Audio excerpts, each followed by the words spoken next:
Bismillah ar-Rahman ar-Rahim. Remember, one is the procedure of the Salah, right? But within that procedure, different arkan, they have different hukam. Certain things are as such that you leave it out as though Salah is not done at all. And that is we term as a rukn. Then within that procedure also, there are certain things that are very, very necessary, right? If you leave them out intentionally, you have to repeat your salah in the time. And if you leave them out unintentionally, you can compensate for that by making sajdahu, right? That is what we term as a wajib, right? Then you get certain things in salah that if you do them, you get a lot of reward. But if you don't do them, uh, it doesn't affect the validity of your salah in any way, but it decreases the reward of your salah. And that is we term as sunnah. So here what Sahib Hidayah is doing is he's discussing the whole procedure of salah, and in between he's mentioning also like what is faraz, what is a wajib, what is sunnat.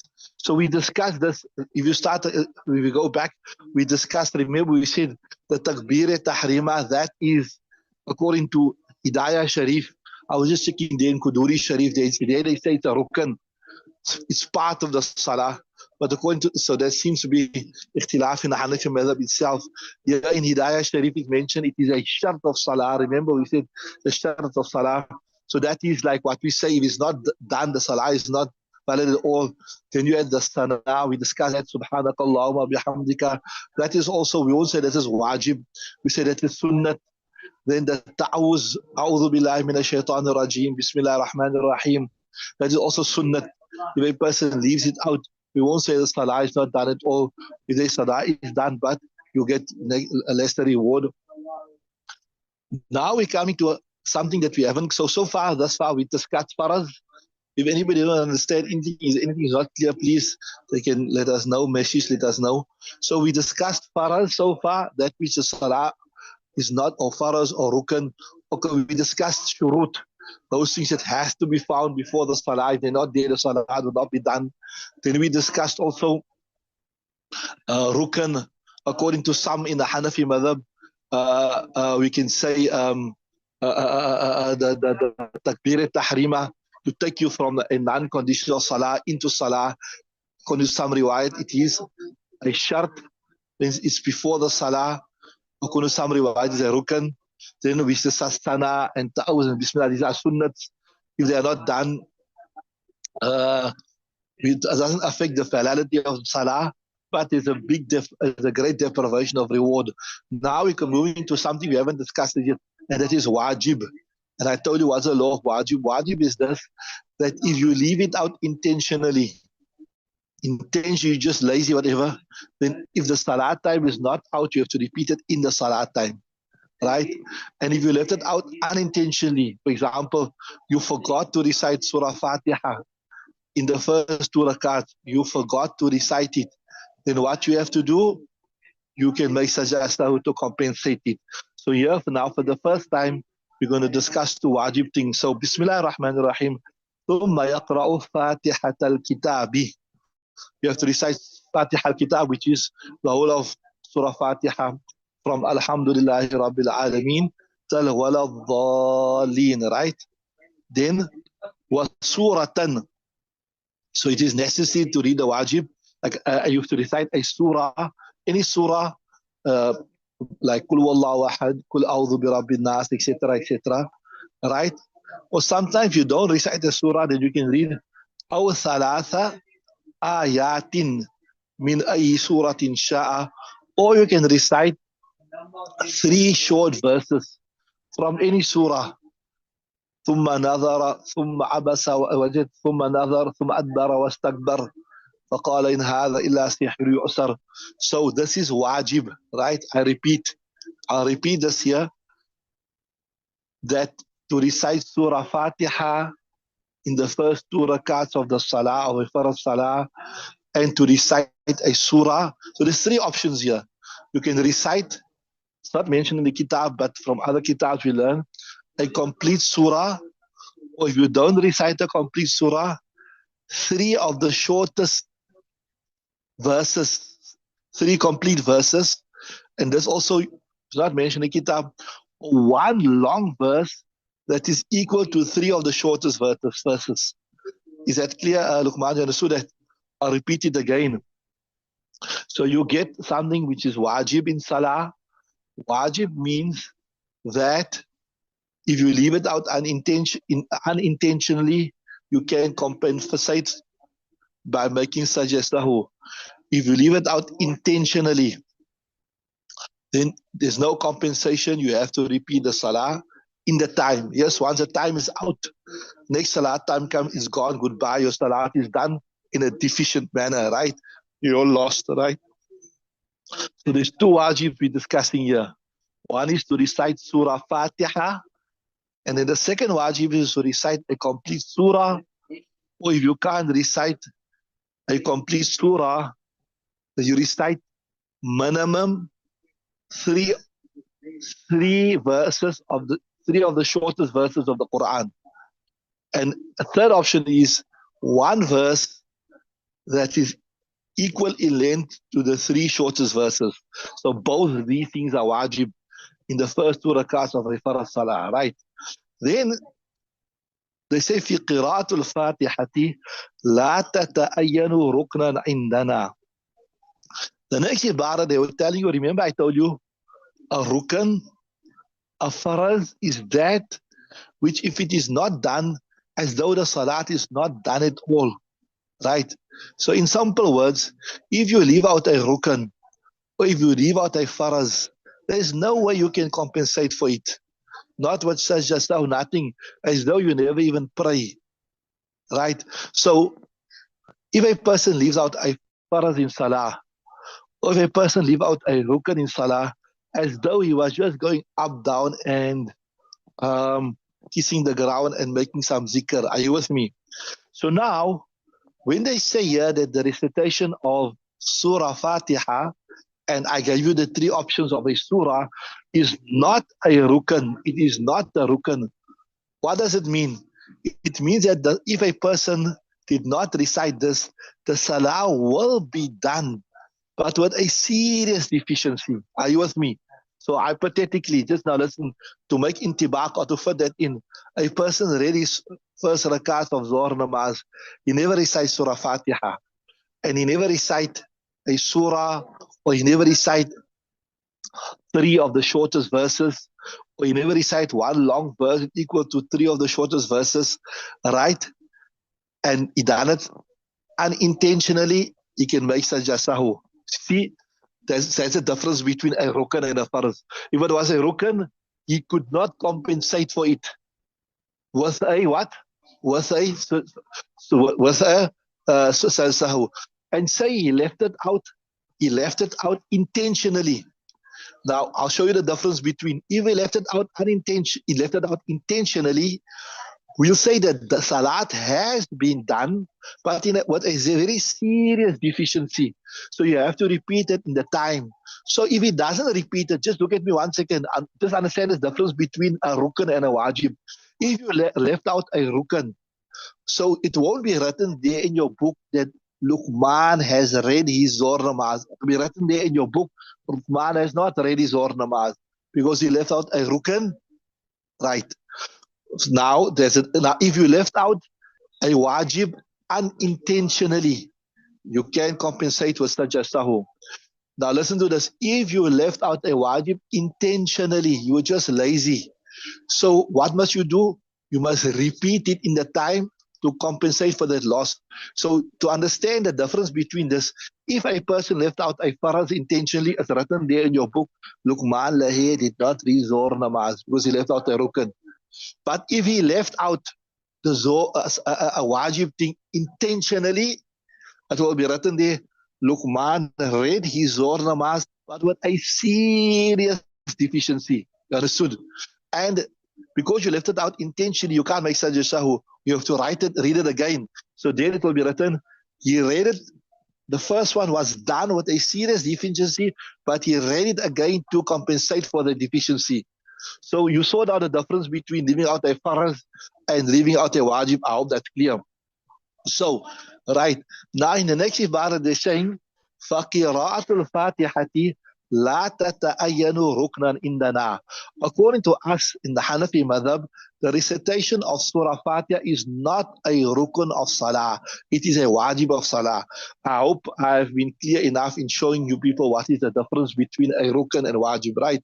So, فَقِرَاءَةُ الْفَاتِحَةِ لَا تَتَأَيَّنُ رُكْنًا إِنْدَنَا. Right? وَكَذَا ضم السورة إليها. And also when I say ضم surah, it refers to all three things that I told you: reading a complete surah, or reading three of the shortest verses of the Quran, or reading one long surah that equal to the three. That also is not a rukn, it is wajib. And the same explanation I gave you, right? خلافا للشافعي, contrary to Imam Shafi fil Fatihati. So as Imam Shafi says that like how you get the farais of Salah, right? Like Surah Fatiha is also a farz. So according to Imam Shafi, if you left out the farz, you left out Surah Fatiha intentionally or unintentionally, doesn't matter. Your salat is not done as though you were just going up, down, kiss the ground. Are you with me? According to us, I gave you the explanation that if you left it out unintentionally, you can compensate for it with what? Sajdasahu. If you left it out intentionally, you have to repeat the salat in the time. If you don't repeat it, then your scroll will have there, Lukman has ready Zohr namaz, albeit with a serious deficiency, right? So, so I hope that's clear. So Imam Shafi says Surah Fatiha, the recitation of Surah is a rukn. It is a rukn of the salah. If you don't do it, the salah is not done at all, right? Then Hazrat Imam Malik rahimahullah ta'ala goes one step further. He says that Surah Fatiha is a rukn, and to recite the surah is a rukn. So Imam Shafi never say,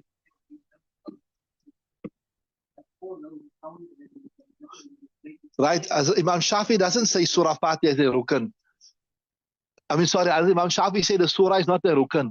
He said if you read out the surah, then your salah will be done, but with a serious deficiency. But Imam Malik is the most trickier. He says Surah Fatiha and the surah with it is a rukn. See there. So wali Malikin, so we say khilafan li Shafi fil Fatihati. So we only different Imam Shafi because the Surah Fatiha he says it's a rukn. Wali Malikin fihima, and we differ in Malik with Imam Malik in both. Imam Malik says Surah Fatiha and a surah is a rukn, right? And what is Imam Malik's proof? He says his proof is this here. Lahu qawluhu alayhi salam. He has the statement of Nabi Sallallahu Alaihi Wasallam, La salata illa bi fatihatil kitabi wa suratim ma'aha. So there's a hadith that says there's no salat. In other words, salat will not be done except with Surah Fatiha, Fatiha al-Kitab, wa suratim ma'aha, and a surah with it. So this hadith, Imam Malik, you see, it says your salah is not done without Surah Fatiha, and it is not done with a surah, right? So Imam Malik practiced upon that, and he says that, look here, if you don't recite Surah Fatiha, and you don't recite the surah with it, salat is not done at all. Are you with me? As Imam Shafi has a hadith which just says salat is not done without Surah Fatiha. وَلِلشَّافِعِي alayhi salam, la salata illa bifatihatil kitabi. The hadith says, look, salat is not done except with Surah Fatiha, right? That's their proofs which they practice upon. What is our proof? Okay, before we look in the kitab, maybe I can explain to you. See, we say there's a verse in the Quran which says, فَقْرَأُوا مَا تَيَسَّرَ مِنَ الْقُرْآنِ. Read what is easy from the Quran, right? So Allah Ta'ala in this verse is not saying you have to recite Surah Fatiha. Allah Ta'ala is not saying you have to recite a surah. Allah Ta'ala is saying read what is easy from the Quran. So that much when you hear it and you'll understand it to be part of the Quran, we say that is what is for us. So if I say, for example, Alhamdulillah, will you think that is Quran when I say no? If I say Alhamdulillahi Rabbil Alameen, will you think that is Quran? Yes, you think that is Quran. So that much is for us. That much is for us. Right, that's the first thing. Now the second thing is this, you done in Usul, Shashi, that look here, one is Khabrul Wahid.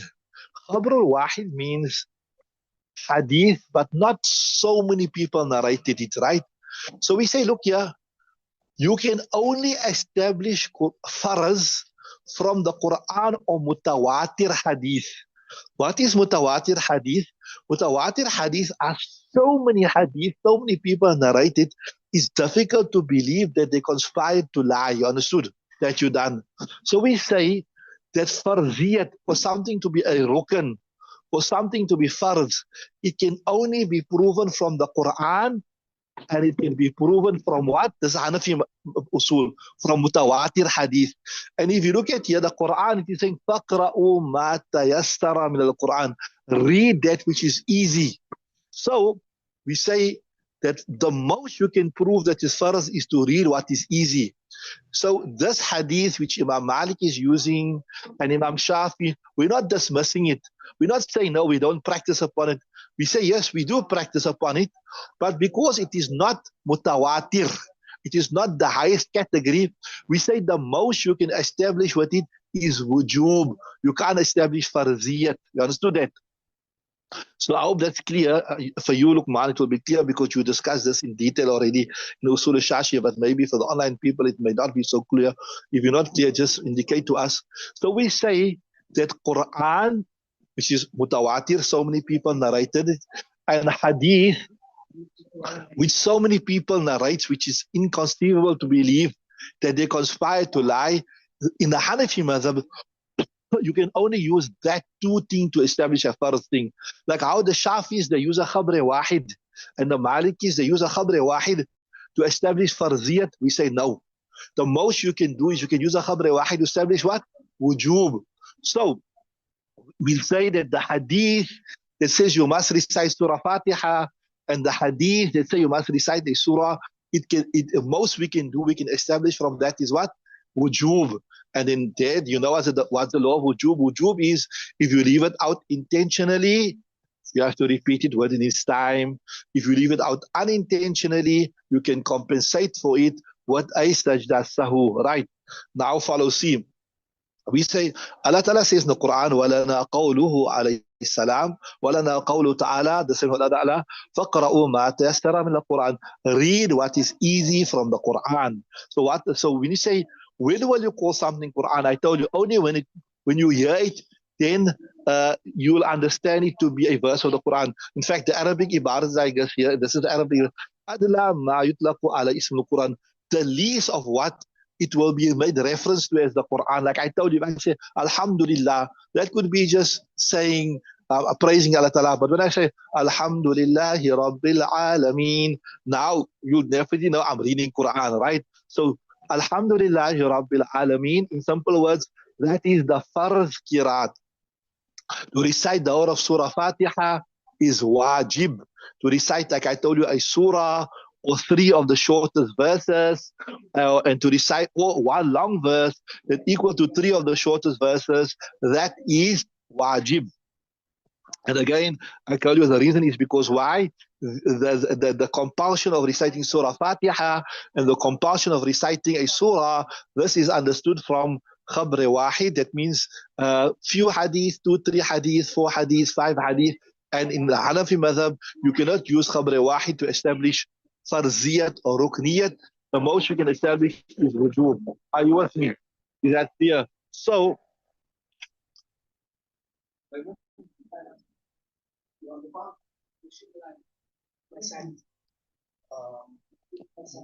okay, so we got the acknowledgement there that it's clear. If anybody don't understand, we can repeat. So, see, this is another. Was ziyadatu alay bil khabr al wahidi la yajuzu. That's what they're saying. They're saying, look here, you can't increase upon the Quran with the khabr wahid. The Quran says you must read what is easy. So if you're going to say now, it's also farz to recite Surah Fatiha, and it's farz to recite the whole surah, that means you're adding to the Quran with the khabr wahid. Khabr wahid is the weakest form of hadith. How can you change the meaning of the Quran with the khabr wahid? You understood that? Yes, you can change or you can add on to the Quran with mashhur. I don't know if you remember that. Mashhur is a higher category where more people narrate it. You got like 10, maybe 5, 6, 7, 8, 9. So you can refine the meaning. You can refine the meaning of what you call it, of a Quran with a khabr mashhur, but not a khabr wahid. So they were saying, وَالزِّيَادُ عَلَيْهِ بِقَبْرِ الْوَاحِدِ لَا يَجُوزُ. So to add on to say, look here, it is faraz to recite Surah Fatiha. It is faraz to recite the Surah. You will be adding onto the Quran, and you cannot use this weak form of the hadith to add onto the Quran. Are you with me? So يعني والزيادة على يعني زيادة على القرآن or والزيادة على معنى الركنية, right? بخبر الواحد وده خبر واحد لا يجوز, is not permissible. But so at the same time, we don't discard this hadith completely. We don't say no. The hadith we say لا صلاة إلا بفاتحة الكتاب, or the hadith we say لا صلاة إلا بفاتحة الكتاب والسورة. We don't just ignore it. We give it its place. We say that this hadith is here to establish wujub. لكنه but yujibul amal. It makes wajib amal. That, and I tell you what wajib amal is. I explain this in detail to you. You leave it out unintentionally, you can compensate in the salat. If you forgot to make the sajda, also you have to repeat it. Nah?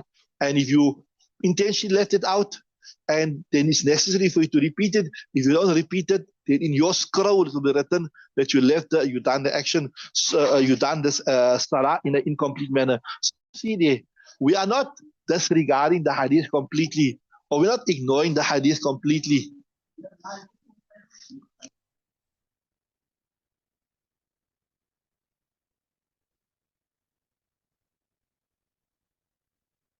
So we are not disregarding the hadith of Nabi Sallallahu Alaihi Wasallam, but we're not giving it the same importance as the verse of the Quran. You understood that? So, lakinnahu. So this hadith that Imam Malik uses, this hadith that Imam Shafi uses, lakinnahu yujibul amal. It makes wajib the surah Fatiha, and right? فَقُلْنَا بِوُجُوبِهِمَا. Hence we say that these things are wajib in salah. It is not faraz in salah. And I can explain you in detail what's the difference between, I'll say it one more time just before we round up for the day, that faraz, salat is not done as though it's written in your book there. Salat is not be done. Like I told you, you have certain parts in your body. If I take it out from you, you're not a human being anymore. If I chop off your head, you're not Luqman. What are you? You're the body of Luqman. If I take out your heart, you're not a Luqman. So that is faraz, that's rukn. But if I take out your one eye, Allah protect you, you're still Luqman, but a deficient Luqman. You are inward Luqman, right? You understand what I'm saying? You kana means one-eyed, right? So same thing in the salah, certain things you take it out as though the salat is not a salat anymore. Certain things you take it out, it is a salah, but with a serious deficiency, right? And how do you compensate the deficiency? If it was done unintentionally, you can compensate by making the sajda at the end. If it was unintentionally, you can't compensate for the sajda. You have to repeat it in the time. You don't repeat it in the time. When the time is gone, artist is written there that you have read your salah. So there I've between faraz and wajib. People can think about that, inshallah. Just think about it tonight. See if you can digest it and understand the difference between a faraz and a wajib. And if it's not clear, you tell me tomorrow, I'll explain it again. So that is with regards to the effect of a faraz and a wajib. And then the other difference between a faraz and a wajib, I told you, faraz can only come from the Quran and mutawatir hadith. Mutawatir hadith means so many people narrated it. It's inconceivable to believe that they could have conspired to lie. So we're speaking like in simple terms, 30, 40 hadith of the same thing. Then you can establish what? You can establish wujub. But like you get 1, 2, 3 hadith, 4 hadith, then those hadiths we will establish wujub. And I gave you what is the difference between a faraz and what's the difference between a wajib. If anything of this is not clear, we don't mind explaining it again tomorrow, the beginning of the lesson. So there's two things. One is what gives the benefit of faraz and what gives the benefit of wajib. right? And the second thing is, what is the position of the farz and what is the position of the wajib? We need to understand both, inshallah. So if it's not here, don't mind explaining it again tomorrow, inshallah. Allah Ta'ala accept it. Allah Ta'ala make it a means of benediction, make it a means for shifa for everyone that is ill, also including myself. But subhanallah bihamdi, subhanakallahumma bihamdika.